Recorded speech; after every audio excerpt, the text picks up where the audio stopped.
So hey everyone, welcome back to my channel. In this video I am going to tell you about radioactive. So जो radioactive element है और जो radioactive जो हमारा topic है वो बहुत ही इम्पोर्टेंट है.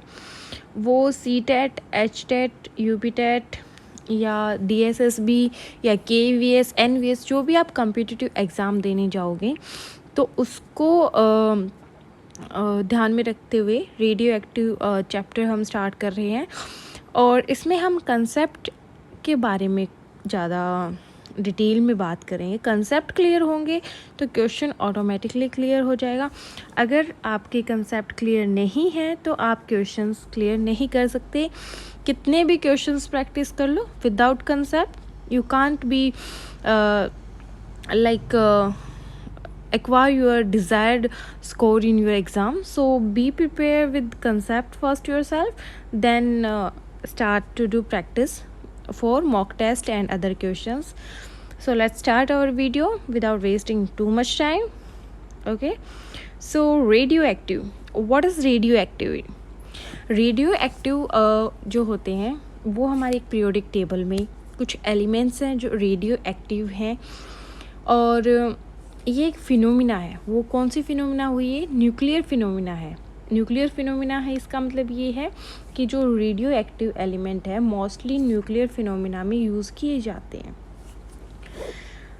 अभी हम देखेंगे कि जो रेडियो एक्टिव हो गए हमारे वो रेडियो एक्टिव जो है हमारे, तो जब कोई भी न्यूक्लियाई होगी हमारी, अगर वो अनस्टेबल है तो वो क्या करेगी? वो टूट जाएगी. It will be disintegrate. Okay, so disintegrate होगी तो क्या करेगी? वो एमिट करेगी. वो कुछ ना कुछ तो एमिट करेगी. जब वो डिसइंटीग्रेट होंगे तो वो क्या एमिट करेंगे? Alpha, beta, gamma. ठीक है, तब तक एमिट करते रहेंगे वो जब तक कि वो स्टेबल नहीं हो जाते. वो स्टेबल नहीं होंगे तब तक वो एमिशन होता रहेगा उनमें. और एक पॉइंट आएगा जब वो स्टेबल हो जाएंगे रेडियो एक्टिव एलिमेंट, सो जो हमारी फिनोमिना है वो वहीं पे स्टॉप हो जाएगी. अब आपको पता है जो N/P का रेशो है न्यूट्रॉन और प्रोटॉन, अगर वो ग्रेटर देन 1.5 है दैट मीन्स वो अनस्टेबल है. ठीक है, दैट मीन्स वो अनस्टेबल है. लाइक फॉर एग्जांपल हम देखते हैं यूरेनियम हमने लिया. यूरेनियम क्या होता है हमारा? ये हमारा एटॉमिक नंबर है, ये हमारा एटॉमिक मास है. लाइक आपको पता है यहाँ पे हमारा एटॉमिक नंबर लिखा जाता है. ठीक है, और यहाँ पे हमारा मास. ठीक है, एटॉमिक नंबर यहाँ पे लिखा जाएगा और यहाँ पे हमारा मास होगा. तो जब यूरेनियम से हम अल्फ़ा जो हमारा है, अल्फ़ा हम डीके करवाएंगे, अल्फ़ा डीके हुआ तो यूरेनियम से अल्फ़ा डीके होगा तब हमारा थ्योरियम बनेगा. ठीक है, थ्योरियम 90 और 231. इसका मतलब ये है अल्फ़ा डीके हुआ तो हमारा क्या हुआ? दो हमारा हीलियम जो एटम है वो हमें मिला है, हीलियम 2 और एटॉमिक नंबर 4. ठीक है, इसका मतलब क्या हुआ? हमारा 92 से हमारा 90 हो गया एटॉमिक नंबर और 235 से 231 हो गया, क्योंकि हमारे 4 number of mass number helium का हमारा एज ए अल्फ़ा डीके हो गया. ठीक है, अब प्रॉपर्टी देखते हैं. प्रॉपर्टी में क्या है? Alpha particle, beta particle, gamma particle. अब हम इनकी प्रॉपर्टी देखेंगे, अल्फ़ा, बीटा और गामा. एमिशंस देखते हैं तो क्या है भाई? एमिशंस में जो अल्फ़ा पार्टिकल में एमिशन होता है वो 2 प्रोटॉन और 2 न्यूट्रॉन का होता है. ठीक है, और 2 प्रोटॉन प्लस 2 न्यूट्रॉन क्या कर देंगे? 4 मास नंबर हो जाएगा. और बीटा पार्टिकल में क्या होता है? 1 इलेक्ट्रॉन का होता है. और गामा पार्टिकल में इलेक्ट्रोमैग्नेटिक रेडिएशंस होती हैं. चार्ज क्या होगा? चार्ज इस पे होगा हमारा प्लस 3.2 10⁻19. नेगेटिव चार्ज होंगे हमारे बीटा पार्टिकल और जो गामा पार्टिकल पे उस पर कोई भी चार्ज नहीं होगा. अब आपको पता है क्वेश्चंस किस तरह पुट किए जाते हैं. क्वेश्चंस आ सकता है आपका कि बीटा पार्टिकल पे क्या चार्ज है, आपको पॉजिटिव भी दे दिया 1.6 और आपको नेगेटिव भी दे दिया। सेम आपको इसमें इसके ऐड डाल दिए और नो चार्ज दे दिया। तो आपको ध्यान रखना है कि जो हमारे बीटा पार्टिकल थे वो तो भाई हमारे नेगेटिव चार्ज थे और उनका नंबर मास नंबर क्या होता है 6.68 into 10⁻⁻27 kilogram, 9.1 into 10⁻31 kilogram. And जो हमारी गामा होती है उस पे कोई भी मास नहीं होता उसके पास, ना ही उसके पास कोई चार्ज होता। स्पीड 10⁻7 मीटर पर सेकेंड, नियरली 2.7 इंटू 10⁻⁻ मीटर पर सेकेंड एंड 3 इंटू 10⁻8 मीटर पर सेकेंड। ये आपको याद रखनी है। अब भाई अगर हमने जो हमारा न्यूक्लियर रेडियो एक्टिव एलिमेंट है उसको हमने अगर मैग्नेटिक फील्ड में रख दिया, ठीक है, तो उसका क्या इफेक्ट होगा। तो भाई जब अगर हमने रखा है तो वो लेस डिफ्लेक्ट होगा अगर अल्फा एमिशन है।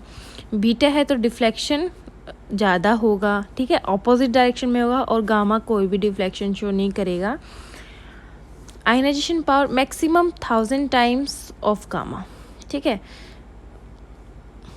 लेस देन अल्फा पार्टिकल, ठीक है, 100 times of gamma and minimum होती है इसमें आयनाइजिंग पावर। आप देखते हैं पेनिट्रेटिंग पावर। तो पेनिट्रेटिंग पावर भाई जो हमारे अल्फ़ा बीटा और गामा पार्टिकल हैं उसमें सबसे ज़्यादा पेनिट्रेटिंग पावर ही क्या होती है, पेनिट्रेटिंग होती है एक चीज़ से हमें आर पार निकल जाना। तो वो चीज़ क्या है, वो रे क्या है, वो गामा रेज हैं। गामा रेज हमारे बॉडी से लेट्स सपोज कि यहाँ पे ह्यूमन बॉडी है, ठीक है, और यहाँ से रेडिएशंस गामा पास की जा रही हैं तो वो ह्यूमन बॉडी से क्रॉस होके निकल जाएंगी, ठीक है। सेम फिर बीटा पार्टिकल देखते हैं। तो बीटा पार्टिकल में क्या है, जो यहाँ पे अगर ह्यूमन है और यहाँ से बीटा रेज आ रही है तो वो कम्प्लीटली पास नहीं होंगी, वो यहाँ एज ए सरफेस तक ही उनका जो कांटेक्ट होगा, ठीक है, ह्यूमन बॉडी से। अल्फ़ा पार्टिकल क्या होता है, अल्फ़ा पार्टिकल में पेनिट्रेटिंग पावर क्या होती है, बिल्कुल ही कम होती है, ठीक है। अल्फ़ा पार्टिकल में बिल्कुल ही नेग्लिजिबल होती है। Chopping substance, thin paper, human skin, ठीक है। और अबाउट इसमें अभी बताया गया है कि इतने मीटर तक हम पास कर सकते हैं। और अबाउट थिक लेड की होती है। लेड हम ज़्यादातर जो रेडियो एक्टिव जो एलिमेंट है उनको हम स्टोर करके रखते हैं किसमें, लेड से बना जो हमारी एज ए वॉल होती है उसमें हम इनको स्टोर करते हैं।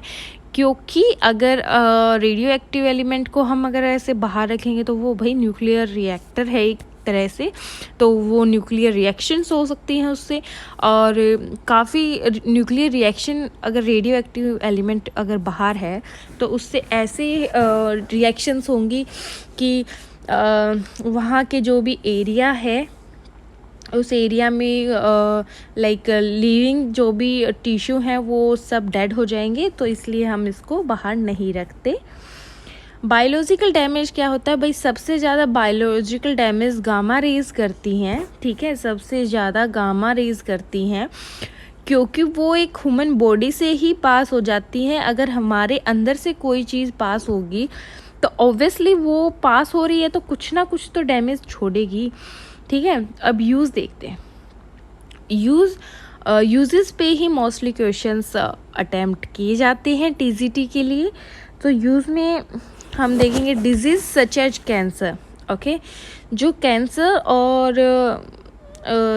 और जो हमारी ल्यूकेमिया है, ये दो जो डिजीज़ हैं वो क्योर की जाती हैं इन रेडिएशन के द्वारा, रेडियो एलिमेंट के द्वारा। तो इसमें कौन सा एलिमेंट यूज़ होता है रेडियो एक्टिव, तो इसमें होता है कोबाल्ट, 27 एटॉमिक नंबर और 60 इसका मास नंबर। ये ट्रीटमेंट के लिए यूज़ होता है, रेडिएशन थेरेपी दी जाती है इस एलिमेंट के द्वारा कैंसर के पेशेंट को, ताकि वो जो उसकी जो भी सेल हैं, जो एक्स्ट्रा सेल हैं, वो बाय गामा रेज क्योर की जा सके। ठीक है। ओवर एक्टिव थायराइड ग्लैंड, जिसकी भाई थायराइड की प्रॉब्लम हो जाती है, इनको रेडियो आयोडीन दिया जाता है। वो भी एक रेडियो एक्टिव एलिमेंट है, जिससे जो एक एज ए रे पास की जाएगी, उससे brain tumour and blood clots अगर हमारे माइंड में है, sorry in the like our brain में है, तो वो डिटेक्ट की जाती हैं रेडियो आयोडीन के द्वारा और रेडियो आयरन के द्वारा। They are used as a tracer to determine, ये ट्रेशर्स भी होते हैं कि डिटरमाइन करने के लिए कि जो हमारे सॉइल में जो प्लांट्स हैं जो डिके हो चुके हैं, या जो ये ममीज़ और ये बॉडीज़ जो हमारी बहुत किंग क्वींस की बॉडीज़ जो डिके हो चुकी हैं, या फिर कोई भी एनिमल है, तो उनकी पता करने के लिए कितने साल पुराना ये उसके अंदर जो भी पाए जाते हैं, टिश्यूज़ वगैरह पाए जाते हैं, तो वो कितने ओल्ड हो चुके हैं, तो वो इससे रेडियो एक्टिव एलिमेंट के द्वारा ही पता चलता है। एज ऑफ रॉक्स का पता चलता है भाई, ठीक है, कि जो रॉक्स की है वो एज कितनी हो गई है, वो भी रेडियो एक्टिव एलिमेंट के द्वारा पता चलता है।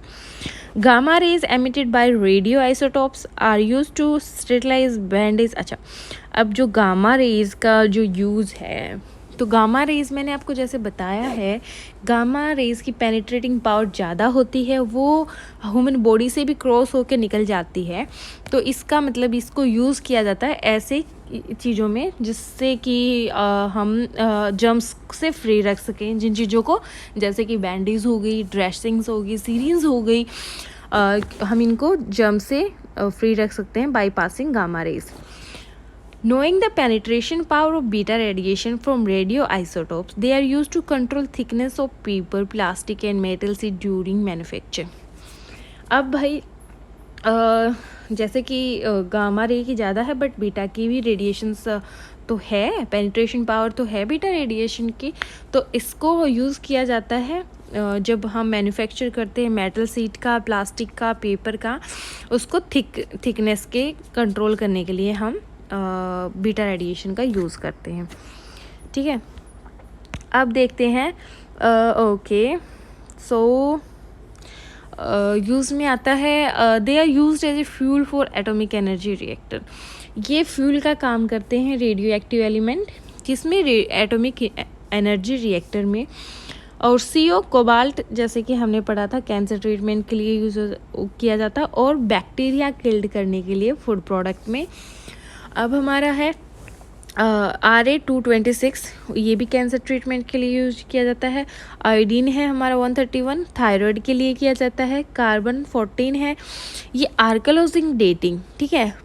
आर्कोलॉजिक डेटिंग का मतलब है जो कि पहले जो लिविंग थिंग्स की उनकी टाइम पीरियड कितनी पुरानी है, कितना क्या है, उनके लिए सेम यूरेनियम 238 किया जाता है, ठीक है। और अमेरिसियम 241 स्मोक डिटेक्टर्स, ठीक है। और uranium nuclear reactor and weapon में यूज़ होता है 235। Harmful effect of radioactive देखेंगे। Harmful effect of radioactive, short term recovery effect, जैसे diarrhoea, short throat, loss of hair, nausea, short term होते हैं ये, ठीक है। ये जहाँ पे रेडियो एक्टिव या जहाँ पे न्यूक्लियर रिएक्शंस होती हैं, वहाँ पे कुछ शॉर्ट टर्म के लिए भी अगर आप उनके कांटेक्ट में आते हैं तो आपको ये डिजीज़ देखने को मिल सकती है। लॉन्ग टर्म क्या होगी भाई, लॉन्ग टर्म हो सकती है कैंसर, जेनेटिक इफेक्ट हो सकते हैं। Strong exposure of alpha particle can cause lung cancer, अगर अल्फा पार्टिकल का ज़्यादा एक्सपोजर हो जाता है तो लंग कैंसर हो सकता है। Radiation falls on human body, they kill the living tissue and cause radiation burn, अगर ह्यूमन बॉडी पर अगर रेडिएशंस पड़ती हैं तो क्या होता है भाई, लिविंग टिश्यू को डैमेज करती हैं और रेडिएशन बर्न कर देते हैं स्किन को।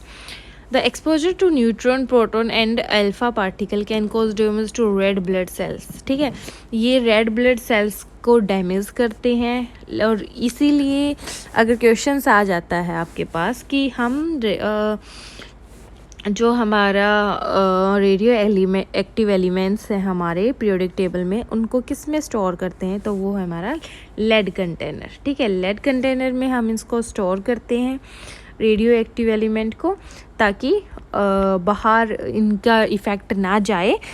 तो मोस्टली जो रेडियो एक्टिव का कंसेप्ट है वो मैंने इस वीडियो में आपको ब्रीफली बता दिया है, ना कि मैं ज़्यादा डीपली गई हूँ, ना मैंने ज़्यादा डेफिनेशंस यूज़ की हैं। मैंने आपके पेपर के अकॉर्डिंग आपको एक क्राइटेरिया दिया है कि आप इससे इतना पढ़ लेते हैं तो इससे बाहर कुछ नहीं आता। ठीक है, इससे बाहर कुछ भी नहीं आता। आपका ये कंसेप्ट क्लियर है तो आपका ऑब्वियसली पेपर क्लियर हो जाएगा। So thank you so much for watching this video.